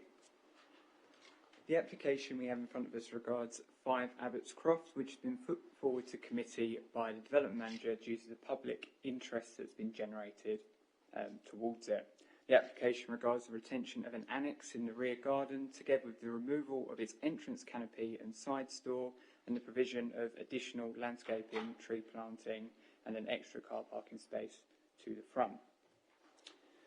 The structure due for assessment is set to the rear of the plot. Behind this is a small area of woodland under the private ownership of the old rectory, which can be seen in the bottom right of that map. And beyond that runs a small watercourse.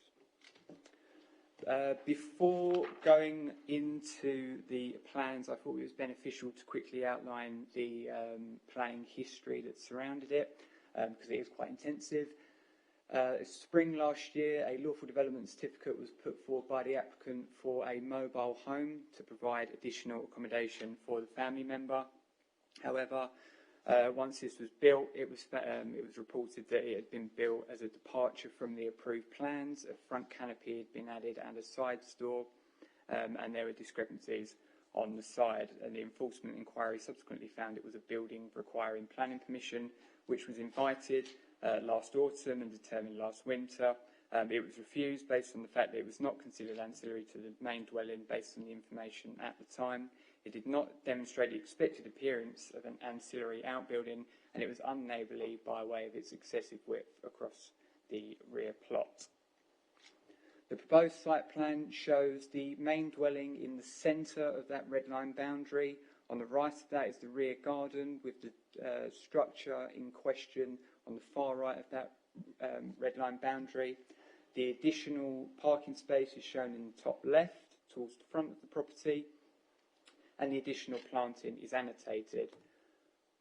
A further floor plan shows the section of hedge which is to be planted across the western flank of the building, together with further revisions to outline the internal provisions of the structure for the avoidance of doubt. So as you can see, there is a bedroom, there's a shower room and a living room.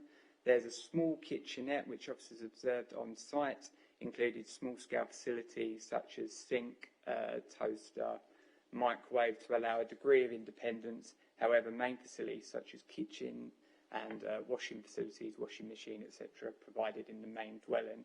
The extent of the structures to be removed is shown in the dashed red area to the right and the bottom of the structure. That's again shown on the elevational plans here. From floor to ceiling, it is lower than 4 metres in height, and the red dash indicates the areas that officers have recommended to be removed to gain approval. So, turning to some site photos, put this into context. This is a view from the street scene with the host dwelling with green arrow above it. The structure is not visible from the street scene. This is a structure as viewed from the rear garden. I would note again that the front canopy structure and the side store would be removed from the structure. This is the side addition to the core building proposed for removal. And this is the west flank of the building, showing the distance from the side flank with number 4 Abbots Croft. This was a view of the structure from the adjacent garden at number 6. And this is the view taken from the first floor of the adjacent property at number 6. The view of the building from the adjacent garden at number 4. And this is a view taken from the bottom of the garden of number 4. Now, this emphasises the topography of the area, which slopes downwards towards the rear. As you can see, the side flank of the structure is exposed. However, that hedging would be extended as per this application. And a view of the building from the first floor of the adjacent property at number 4, so that the views from the neighbouring dwellings can be appreciated. This is a view from the rear structure. Towards the rear there is an area of woodland. However, the structure is set at an elevated point in the topography, and as well as this, it is raised from the natural ground level. So in summary, what we have is a structure within the development boundary wherein the principles of development are acceptable. Based on the information that's now been provided in the course of this application, we consider that the building will function as an annex. The flood risk assessment is in flood zone 2, so it is a vulnerable development, but in line with the standing advice and the flood risk assessment that's been submitted, we consider that it is acceptable. And there are no grounds to recommend refusal on the basis of siting, design and neighbour impacts following the reduction of the structure with the removal of the front canopy and side structure, and therefore the application is put forward for approval. Thank you. Thank you very much, Jack. Thank you. Councillor Swear. Thank you, Madam Chairman. Madam Chairman, I think that report was quite good, and I noticed on page 97 that it accords with policy criteria giving the siting bulk and form and materials. And as we've heard from the officers, the hedge on the western flank will address concerns from neighbours. It's well below the 4-metre height. The side and front canopy are going to be removed. And the principle of development is accepted as an annex, and I would like to move officers' recommendations. Thank you, Councillor. Did it find a seconder? Thank you, Councillor Richard. Do you wish to speak? Just very briefly, thank you, Madam Chairman. Just to add to Councillor Schreier, I think the condition ensuring that it stays for that particular family's use is particularly poignant in this case here. Further backing up that it is to give an opportunity for some independence within that family, which I think we should be supporting as a wholesome step forward. But yes, support the recommendations and that condition so that it is there and not in perpetuity. Thank you, Madam Chairman. Yeah. Does anyone else wish to speak? Councillor Mrs. Spray. Thank you, Chairman. Yes, I agree with Officer's recommendation, and thank Jack for his very clear presentation. I do think that once the front canopy and the side extension are removed, it will make a great deal of difference to the appearance of this. And I'm hoping that neighbours will find it's not as intrusive as they believe it is. I also think that there have been some unfortunate comments, I think, from people about the reason that this is needed and the disability or otherwise of the person it's intended for. And Mr. Mitchell, I think, very sensitively covered that in his presentation. But that's not a matter for this committee. And in planning terms, I think it's going to be more than acceptable. Thank you, Chairman. Thank you. Anyone else wish to add anything? But it has been moved and seconded that we grant this application. All those in favour of granting it? That is unanimous. Thank you, members. It now brings us on. Oh, I must wait for Mrs. Parker to come back.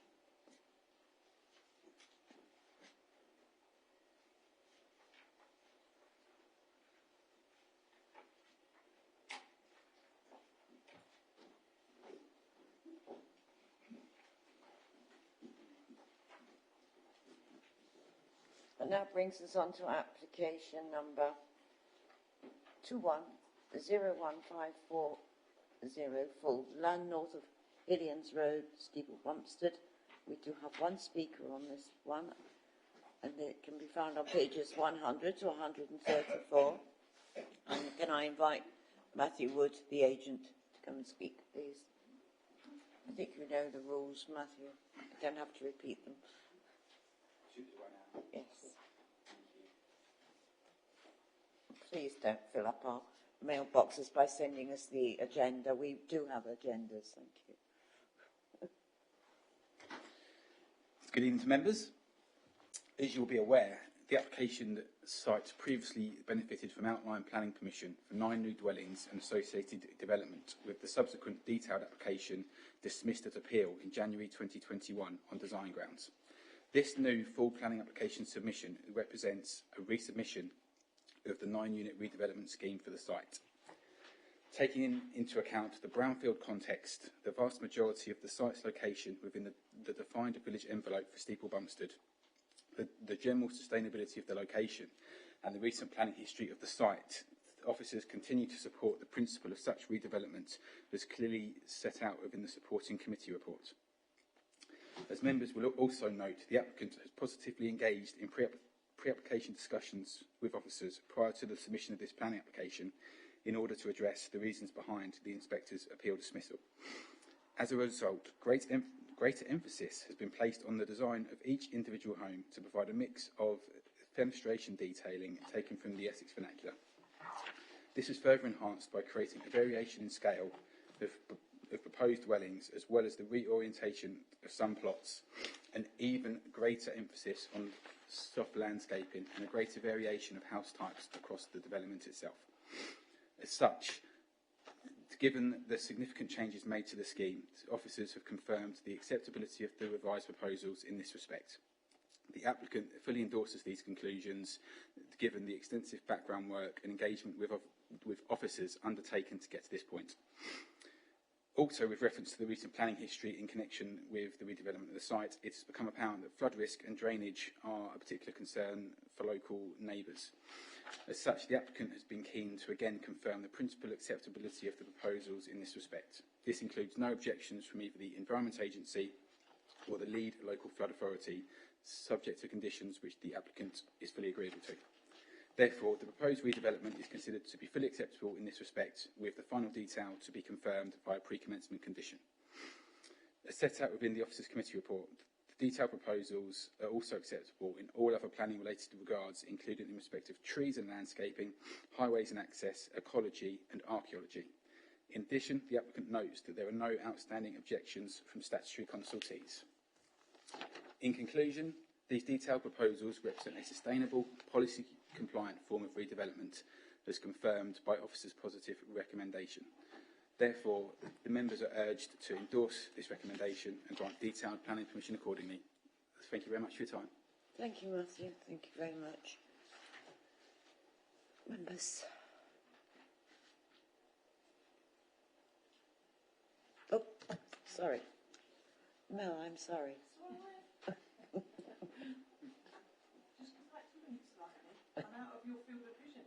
This poor Mel had a light from the projector in her eyes. We've had to move. We've had to wear sunglasses all evening.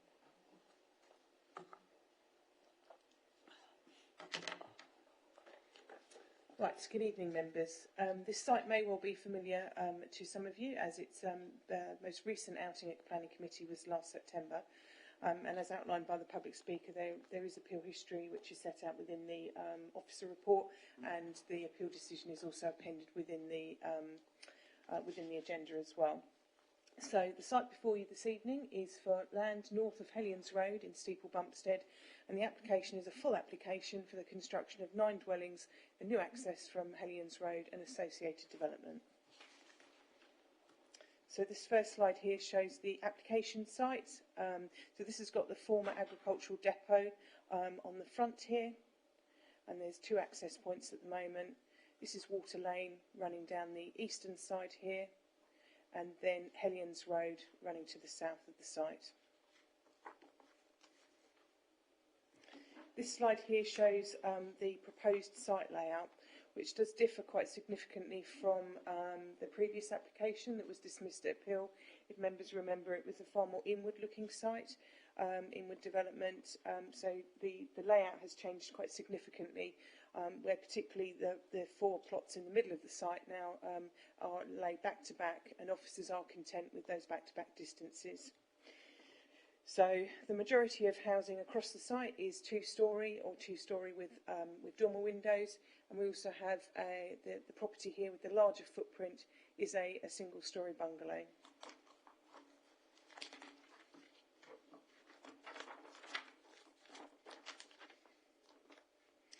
This next slide shows parking allocation across the site. So each property would benefit from 2 parking spaces, one on a driveway space and one within a garage, and as indicated within the officer report, all the garages are the appropriate size to accommodate a vehicle, so they're all 7 metres by 3 metres wide.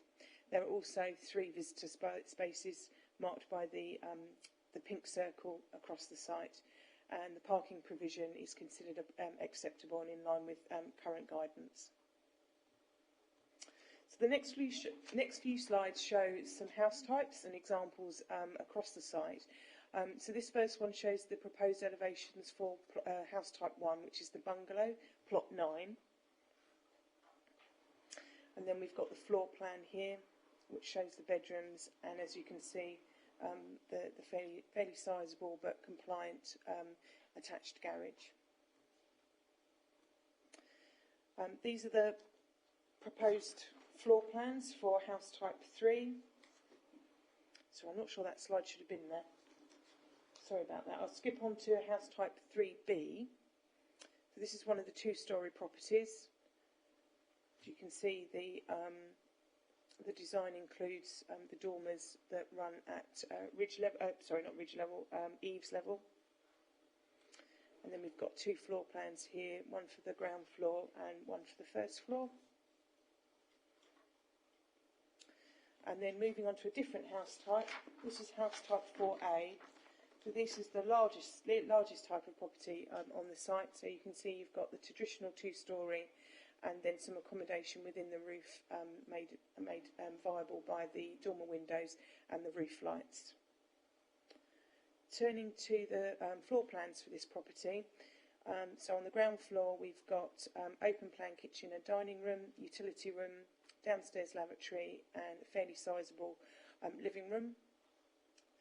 And then the first floor accommodation is spread over those 2 floors. So the majority of accommodation is on that first floor, and then we've got 2 further bedrooms located within the roof space, and you can just make out the 2 dormer window openings there. The next slides show photographs of the site. Hopefully most of you are aware of the site, but this is the existing building that sits on the site. So this will be removed along with the hard standing. The property at the top here where the St George flag is, that's property number 34 Water Lane. So 34, and you can just make out 32 in the background. They are bungalows that sit and back onto the site. The photograph below is a wider shot of the existing buildings on the site, and then just to the left-hand side here is Hellions Road. The top photograph there shows the properties 1 to 11 Hellions Road, and then the photograph on the bottom of the slide there is Water Lane looking to the south, so out of the village of Steeple Bumpstead. Completely different day when these photographs were taken, slightly colder. So these photographs are taken from inside the site where the land does rise up. So the top one here is looking towards the roofs of property number 34 and number 32 Water Lane. And then this photograph here with the trees is looking westwards across the site. And you can just make out the corner of the building to be removed here. More photographs of the building to be removed. And you can just make out in this photograph here in the centre here is properties with existing properties within Hellions Road on the opposite side of the road. These photographs here are close-up photographs of the existing building to be removed and the hard standing at the back. And these are some of the trees that are detailed within the report that will unfortunately be removed. And I have got more detailed slides to show you that information. Last couple of photographs. This top one here is looking to the northeast, and you can just make out the backs of properties in Water Lane. And then this one here is the existing access. You can just make out there's an electricity substation and the existing security gates for the site. As has been mentioned in the representation that you received earlier this week, I think it was, or late last week, and also detailed within the officer report, there has been concerns about what flood zone the site sits within. And so this drawing here is an illustration that was submitted when we were considering the previous REM application. However, the Environment Agency, when they individually reviewed the application site, when the REM application, came in, they did find inaccuracies with the modelling, and as set out within the officer report, they had to then revert back to the accurate model for Steeple Bumpstead from 2008, which does show that the site lies within flood zone 1. The EA have confirmed that until these inaccuracies are resolved, the site remains in flood zone 1, and this remains the case for this full planning application. So this next slide shows that the site, so these two different tones of blue are flood zone 2 and flood zone 3, and as you can see, the majority of the site, barring this small corner here, all lies within flood zone 1, and therefore, until that those inaccuracies are resolved by the EA, this is the position that we have to take. The next few slides, I've sort of divvied the site up into 4 areas to show you the tree removal. So this is the largest amount of trees that's going to be removed, and they were shown in one of the photographs at the back of the site in the corner, and so most of them would be obscured from public view because of the existing building that lays on the site, that lies on the site at the moment. So those trees, unfortunately, due to their proximity of where one of the proposed buildings is going to go, they will have to be removed. You can just make out the bottom here. T21 is one of the trees that is going to be retained. Moving on to the next slide is the southwest corner of the site. And again, this shows in a bit more detail T21 and T22, which are trees that are going to be retained within the gardens of 2 of the plots. The next corner show T1 and T2, which again are 2 trees that are going to be retained within the site, or just outside the site, but will be protected during construction works. I have got a later slide that shows that information. The last corner of the site, there is a hedgerow scrubby group at the top corner here, and a couple more trees that again are shown to be removed. The next slide here shows the tree protection for the trees that are going to be retained. So that's the orange dotted line, which is the tree protection barrier that will be put in place to ensure that these 4 trees are suitably protected during construction work. Again, with the proposed planting, just because I'm aware that sometimes you get these drawings and there's so much detail that you can't see the wood for the trees, I've divvied the site up again into 4 corners, so you can see where the proposed tree planting and hedge planting is going to be going. So again, this is the northwest corner of the site. So this was where there was a number of trees that are going to be removed, and all along this northwest boundary here, there is a number of species that will be replanted here. There's a number of trees shown here. Also within the site, we've got native hedgerows and grassed areas as well. So this is the front of the site. So there's a native hedge mix is going to be planted along the frontage of the site, along here, and then that continues along the front of the site going towards Water Lane. Again, you can make out there's the new tree planting that will run along that boundary where the edge of the village boundary is. So this is the other front corner of the site. So this property here is number 34 Water Lane. So again, you can see that there is native hedging proposed and trees interspersed within that hedging to create a softer edge to the development, with then the driveway, visitor parking behind, and then plots 1 and 2.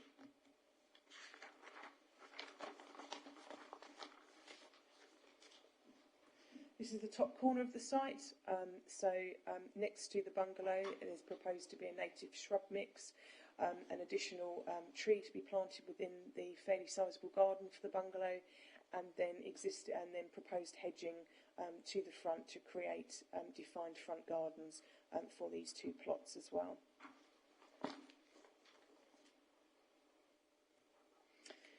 So, in summary, the majority of the site is located within the village envelope of Steeple Bumpstead, with a small portion within the countryside. The principle of developing the site for the construction of 9 dwellings was established by application 1525 out. following the dismissed appeal, the layout has been altered and officers are now satisfied with the proposals. Officers are content that the proposed dwellings would maintain acceptable relationships with existing neighbouring properties in both Hellions Road and Water Lane. Having regard to the adverse impacts and benefits and having regard to the requirements of the NPPF as a whole, officers conclude that the benefits of the proposal outweigh the adverse impacts, and the recommendation is that full planning permission be granted subject to conditions. Happy to answer any questions. Thank you, Melanie. Thank you for a very detailed presentation. Members. Councillor Mrs. Parker. Yes, thank you, Madam Chairman, and thank you, Melanie. Yes, having looked at the plans and the layout, I think this is a significantly improved development from what was presented to us previously, particularly the provision of a bungalow, the backing onto the other bungalows and Water Lane. That's definitely an improvement. And I do agree with the officers' comments in the agenda that the variety of materials, house types and so on have been resulted in a much better design. The only, I think, shame is that is the extent of the tree removal, particularly in that northwest corner, but I'm afraid it's probably unavoidable. So yes, I agree with the officer's recommendation. I'm happy to move officer's recommendation for approval. Thank you, Councillor. Did it find a seconder? It does. Councillor Swede, do you wish to speak? Yes, thank you, Madam Chairman. I'd just like to say that I agree with Councillor Parker with regards to the comments that she made to the 9 dwellings, and I especially welcome the bungalow as well. I do notice that there's a petrol station nearby, and in interest of sustainability, I'd like to add a condition for the requirement of EV strategy on those houses there, because I think that's important, especially in the rural location there. But overall, I think the additional planting and the design is good for this situation. So taking into account what the Environmental Agency said about the flood zones, I am happy to second that. Thank you. Okay. Councillor Horner, did you wish to speak, or were you just seconding? Councillor Horner? Yes. Did you wish to speak, or were you just seconding? I was just seconding. Oh, sorry, because you both put your hands up at the same time. Thank you. Councillor Abbott. Thank you. Well, I think it's extremely disappointing that yet again we have a site where we're losing most of the trees, and most of them appear to be around the edges again. And I noticed in the report the response from BDC Landscape Services, there came none, not even a response to the application. I heard it just said that it's unavoidable. Well, not on the edges of sites, it's not. If you adjust the layout, you can keep the trees particularly around the edges. And yet again, it describes the trees as low quality. It's remarkable, isn't it? Whenever a tree on a development site's in the way, it's low quality. Every single time, without exception. So I think this is, I can't support it for that reason. I would otherwise support it because it's at the brownfield site. I agree the layout's okay, but I just think we've got to stop doing this.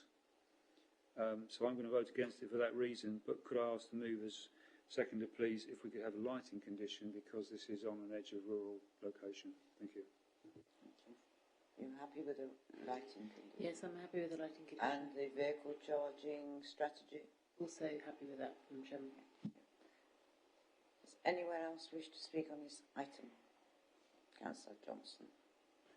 Thank you, Madam Chairman. I do agree entirely with Councillor Abbott. The proposal, as I said here, once again indicates that some tree removal, considerable amount of tree removal will be required, which is a great pity. I know the site very, very well, and indeed it is a site which is ripe for development. It's a mess, generally, as you come into the village, but we've just got to stop taking all the trees out. And Councillor Abbott said they can't all be poor quality trees. Every application seems to suggest that they are. Under present circumstances, we're trying to create more woodlands, etc., etc. We've got to start somewhere. I can't support this either. Thank you. Thank you. Does anyone else wish to add anything? Well, it has been moved by Councillor Mrs. Parker, seconded by Councillor Swear, with the additional lighting condition and the vehicle charging strategy. All those in favour? Those against? That application has been granted. Thank you very much indeed. Thank you. You now come to the final application this evening. This is application 210188 Outline Planning Mission, all matters reserved apart from access land rear of 21 to 33 Lions Hall Road, Braintree. We do not have any speakers on this application, so I go straight to the presentation, which is going to be made by Carol. Thank you, Carol. Thank you, Madam Chairman. This application is a resubmission following a previous refusal. The application site has been described as land to the rear of 21 to 33 Lions Hall Road. But as part of the trying to resolve previous refusal, the applicant has actually reduced the site boundaries. So a more accurate description should be number 27 to number 33 of Lions Hall Road. This shows the location plan. The previous refused application actually have a slightly larger application boundary, including this small plot of land.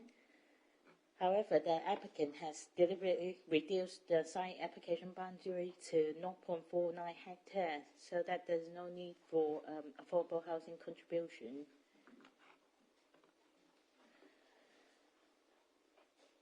This shows the aerial photo of the site. As you can see, the site is accessed through firstly Green Road.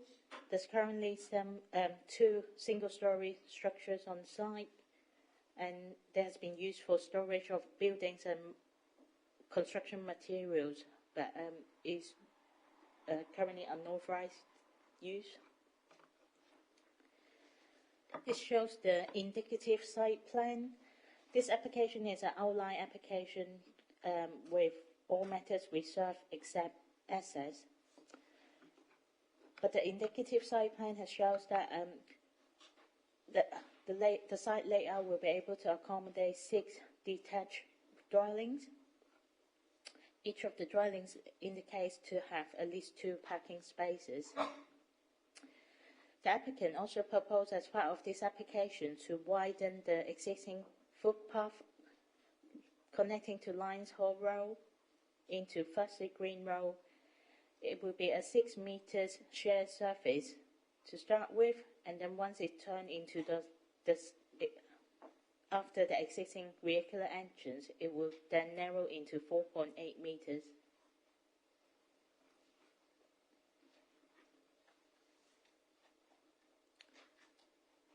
Sorry, just correct that. It should be the other way around. It should be 4.8 meters shared surface to start with from Lions Hall Road into the site, and then once it turns into the site, it will be a 6 meters wide shared surface. Apologies for that. And this plan shows the existing and proposed access.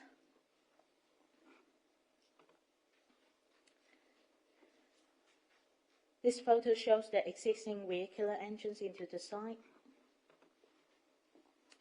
As you can see from the photos, these are the 2 single-story structures. Previous approval has been granted to use it as a staple. However, the applicant has converted it for storage of buildings and construction materials. Officers are also aware that there's unauthorized extension of the existing buildings on site to the southern part of the site. This photo shows the western part of the site. Apart from a small part, the eastern part of the site being used for storage, the remaining of the site has been laid to lawn. This photo shows from the southern part of the site looking to the north. This is the rear of number 33 Lions Hall Road. There's an existing menage on site. However, it looks like it hasn't been in use for some time. This photo shows the angle from the public right-of way looking towards the junction with Lions Hall Road. The applicant proposed to widen this footpath to link up to Lions Hall Road, this corner. This is the front elevation of number 33, which is also owned by the applicant. These two photos shows the neighbouring properties along Lions Hall Road. On the northern part of Lions Hall Road, the majority of the properties are of two-storey height. However, those existing neighbouring properties along the southern side of the road, they are mostly bungalows. So to summarise the case, this, as I mentioned before, this is a resubmission following a previous refusal. In order to overcome one of the refusal reasons, the applicant has reduced the site size to 0.49 hectares, so there's no longer a requirement for affordable housing contribution. The indicative plans also shows all the proposed dwellings are of a smaller size compared to the previous scheme. However, the site is outside but adjoining development boundaries. There's currently no proposal to allocate the land for any housing in the housing use in the draft local plan. There's no objection from other statutory consultees. However, the Council Waste Service Team has raised concern regarding the suitability of the access for waste collection. A total of there's 17 public objections received in response to the public consultation, all objecting to the case. Considerations. Officers are of the view that the site has good access to public transport. The site is only 400 metres away from existing bus stop, and within Highgarrett there's regular bus service connecting to the to Braintree and to Hempstead. However, the site is not intended for housing growth. The proposal is not in line with the existing strong and distinctive linear pattern of development in Highgarrett. It is a form of backland development which does not integrate visually or socially with the existing settlement, and it also represents an alien form of development. It will erode the openness of the countryside, urbanizing an open field, and also being harmful to the appearance of the local area. There are no identified harm in terms of amenity levels, highways, or ecology. Recommendation. Officers are of the view that in terms of overall planning balance, the harm outweighs the benefit of the scheme given its scale, and members are recommended to refuse the application. Thank you. Thank you, Carol. Thank you very much indeed. Councilman. Thank you, Madam Chairman. This is an unallocated site. It's a speculative proposal. It doesn't appear in the local plan. It doesn't appear in the emerging local plan. It's been refused before. It's beyond the development boundary. It's therefore in the countryside. Therefore, countryside policies apply. It's an inappropriate backland development that doesn't, we're told, integrate visually or socially with the existing settlement, and I quite like that term, alien. Move officer's recommendation. Thank you, Councillor. Does it find a seconder? Does. Councillor Abbott, do you wish to speak? Councillor Beavers, did you wish to speak? Just very briefly, Madam Chairman, and I ditto everything that Councillor Mann has said. I know the area quite well, actually, and I mean, it's just completely, not keeping with that, that linear road, that exposure to the countryside. It just doesn't fit in, quite frankly. So I'm happy to support refusal. Thank you, Madam Chairman. Thank you. Councillor Ritchie, you were just second. Okay, thank you. Does anyone else wish to add anything new or anything further? No. Well, it has been moved and seconded that we refuse this application. All those in favour of refusal? Thank you, members. That is unanimous. Thank you. That brings us to the end of our committee meeting. I will close the meeting at 9:30, and I would like to thank officers for their attendance, and I'd like to thank members of the public that attended. And can I just remind you, we're back again next week. Thank you.